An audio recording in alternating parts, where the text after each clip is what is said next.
Hey guys, and welcome back to my channel. But if you're new, hi and welcome. I'm Gabby, and this video is a requested video from Ryan. He asked for me to do a full piercing and tattoo video, so I'm going to do that, but I'm also going to include a little bit of extra and tell you all the plans that I have for piercings and tattoos in the future and what I'm thinking. So if this is a video that you're interested in, go ahead and click that thumbs up button as well as the subscribe button and the notification bell so you get notified every time that I upload. But also by clicking that subscribe button, your name will be added to the shout out that is appearing on the screen. My social medias will be popping up on the screen like this throughout the video, so if you want to go ahead and copy those down, check them out, go ahead and do that. But they'll also be linked in the description box down below with where I got my tattoos done, and all my piercing jewelry will be linked down below also. So with all that being said, let's get comfortable and let's jump on into this video.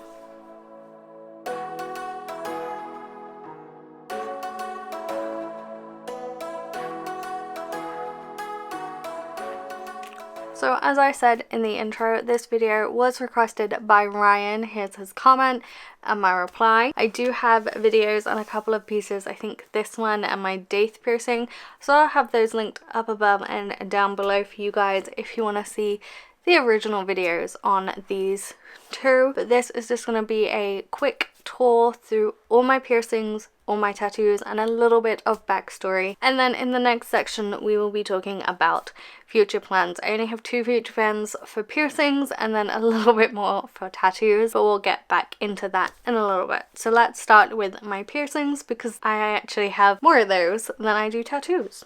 So piercings I got first. So the first ones I ever got were my lobes. These are a standard. I got these when I was very young. My mom got them for me, I believe, and I got them in the classic Claire's. I think that's a staple for all children. When you go get your lobes pierced, you get them pretty young, and you do tend to get them in places like Claire's, etc., which is not the best place to get your piercings done, so try and find somewhere else to get them pierced, preferably. I honestly don't know how much these cost. I've had them done for so long now that I kind of forget. The next piercing that I ever got was my Helix. This one here. I got this piercing when I was around 15 years old. It was very popular. I do remember that this piercing was done with a piercing gun. I didn't know better back then, otherwise I probably wouldn't have got it done at that particular shop, but I can't remember where I had it done. This cost around £25–30 at the time, and I remember my dad had to sign the consent form and paid for it for me. So that was that one. It's never had any problems healing. I did have a couple of issues at school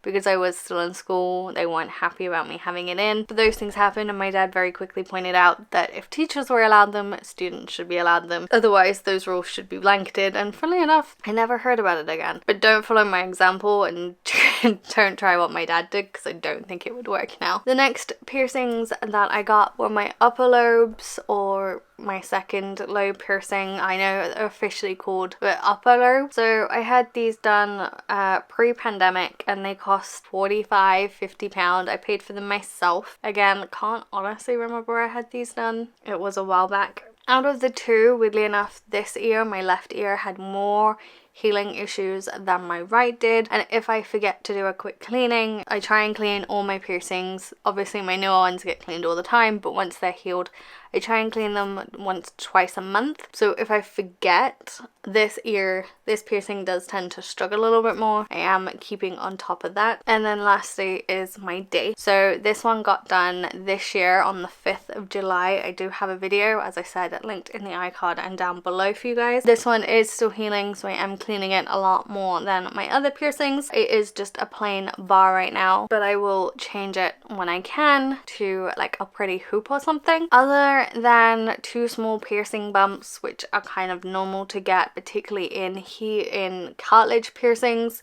I've had no real issues. I had no issues with getting it pierced. I didn't have any issues with a lot of bleeding or getting an infection. I have been really lucky, knock on wood. So far I have no regrets about this piercing, and as you know from my 1-month update, I have actually had improvements with my headaches and migraines, which to me is a positive, but as I said in that video, may not be the case for everyone. If you want to know why I got it, my history with migraines, why this was a last resort situation, go ahead and check out my original Daith Piercing video, which I'll have linked up above and down below for you guys. So with that being said, that is all of my piercings that I currently have in my body. Once I've talked you through my tattoos, I will talk you through my 2 possible extra piercings I'm considering.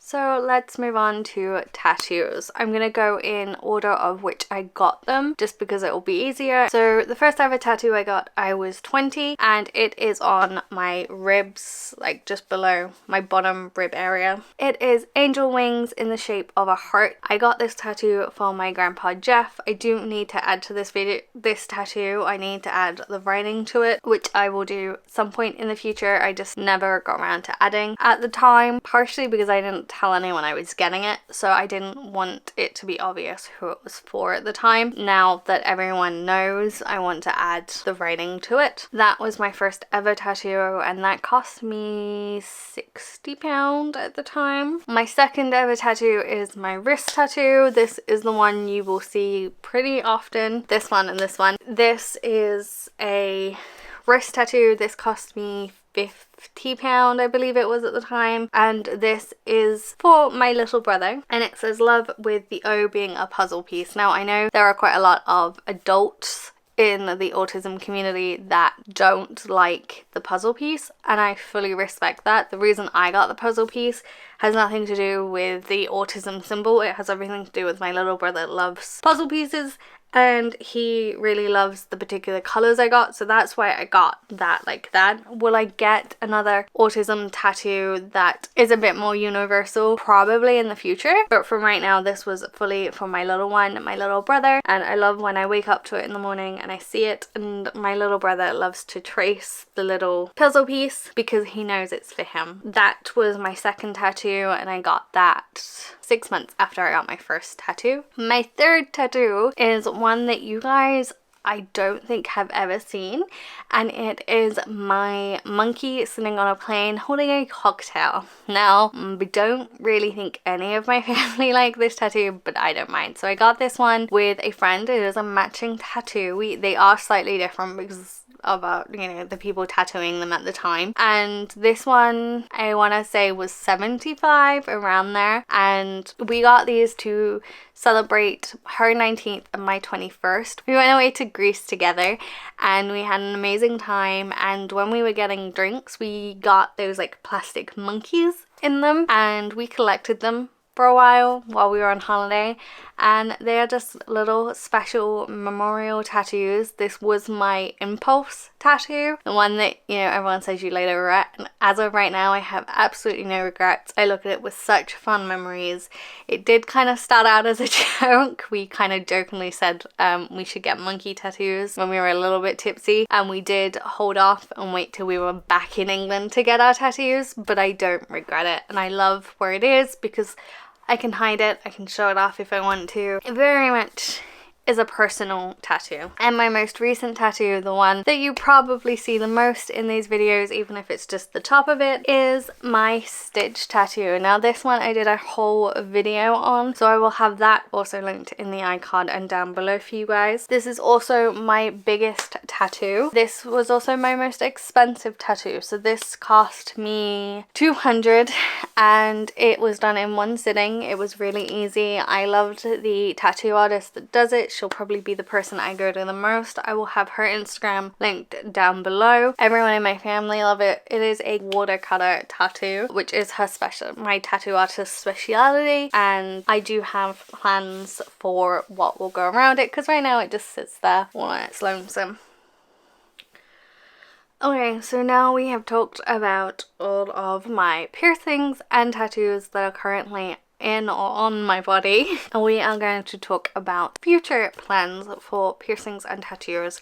So I'm going to start with my piercings because there's only 2 piercings I'm actually considering. So the first one is the anti-tragus. I don't know, something about that sounds intriguing, but I'm not entirely sure if I am gonna get it. Otherwise I would consider the tragus piercing, so we'll see. So either the tragus or the anti-tragus piercing in the opposite ear, so my left ear to my Daith. The other piercings I would consider getting are my thirds, so like my second upper lobes, because I don't know, just 3 piercings seems like a good idea. I think it would also suit my ears, but you never know. And if I were to get any more ear piercings, I would be going to Blue Banana, just because I had such a good experience there. I found the people professional and comforting and certainly knew what they were doing, and yeah, they made me feel really at ease about getting my Daith done. And they did it really quickly. Asked me if I had any questions, which I didn't, and were very helpful about getting it clean, keeping it clean, and even suggesting that if I had a hard time changing it when I felt it was ready, to head on in and they would help me with that. So they were very willing to help after the fact as well. So now moving on to future tattoos. Now this is a little bit more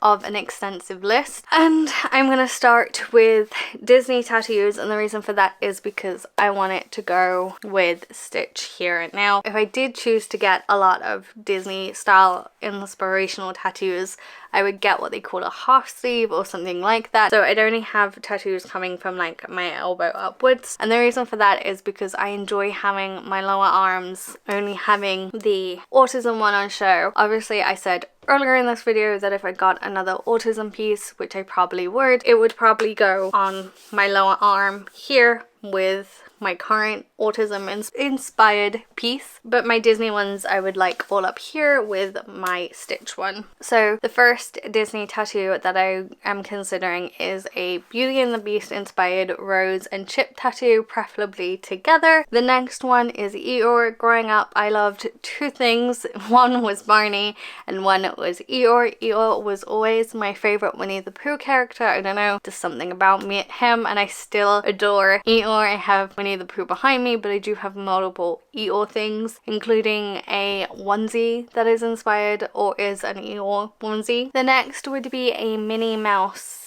like head outline, which I would probably get around my elbow area. I would also consider an Ariel themed tattoo. I loved Beauty and the Beast and I loved Ariel. They were my 2 go-to Disney movies other than Mary Poppins, which is another tattoo I would consider getting in my Disney inspired situation. But I don't entirely know what that would be, whether that be the umbrella, the shadow, the silhouette of her hat, something like that. Mary Poppins was a huge part of, again, my childhood. It was a movie I went to when I was sick. I felt sad, you know, anything like that. I was just having a hard time. It was a movie I went to. It was comforting. And then the last 3 would be Dumbo, Bambi, and Boo and Sully. I don't know. They were my 3 favorite characters in those, partially because like Stitch, little one loves Dumbo, particularly Baby Mine, so maybe I would get like a Baby Mine inspired situation, maybe up on my elbow, not my elbow, up on my shoulder. Another tattoo I have considered going along with my mental health and some of the struggles is a semicolon. If you know the meaning of that, you will understand, which I would get sort of on my wrist or on a finger or something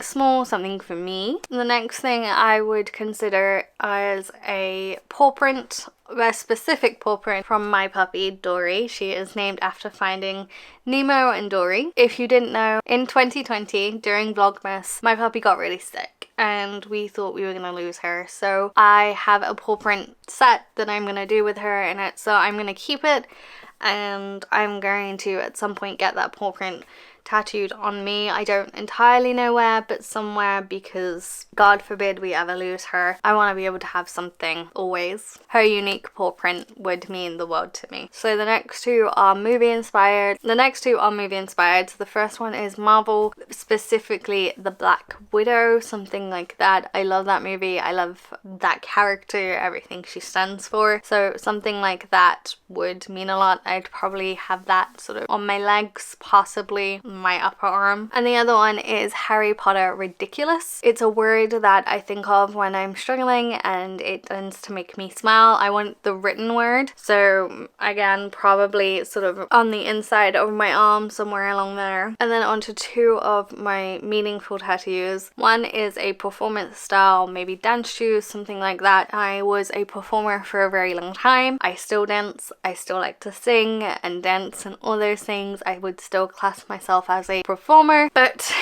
that was a huge part of my childhood, and I would like something that represents that period of my time and a part of my heart. Performing will always be a part of me, and I guess that's why I enjoy being creative and making these videos for you guys. So something like that, just for me. And the last possible tattoo idea, which is probably the one I've been thinking about the longest, is a family tree style design. So if you didn't know, I come from a blended family. My grandparents split when my dad was little, and I have a younger uncle, I have a step-grand, I have extended aunts who would be a part of this tattoo even though I don't see them. And the reason I want that is because I may not always get on with my family, they may not live close, but they are my family and I do love them. The problem is I don't know how I want that designed right now, whether I want initials, whether I want symbols. If I want symbols, what symbols would represent people. There are some people that it's really easy to pick a symbol. So my grandparents, for example, my grandmother, I would get something gardening themed. For my grandfather, I would get golf or something like that. For my dad, I'd get like the Avengers A. My mom, something crafty.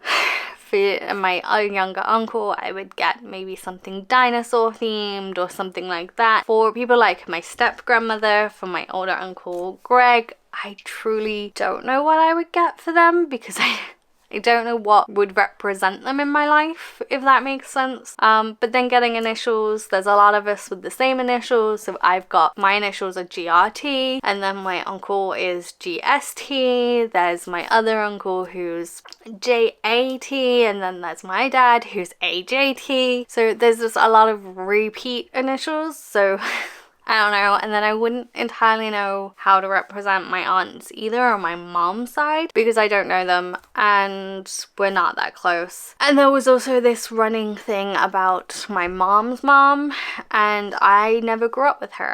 She wasn't in my life. She wasn't in my life from me being 6 weeks old.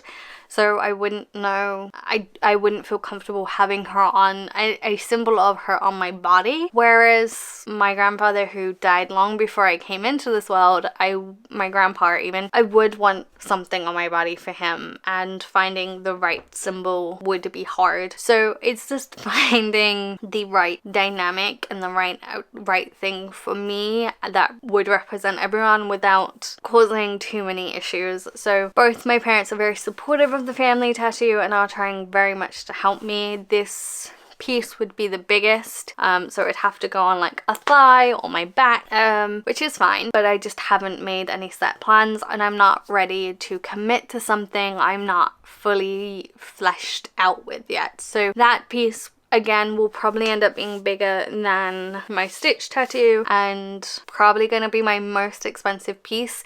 So it's one that I really want to flesh out, know exactly how I see it, whether I want it in black and white, whether I want color. If I do want color, is it going to be just on the symbols, on the names, or anything like that, if that makes sense. So I'm just figuring all that out.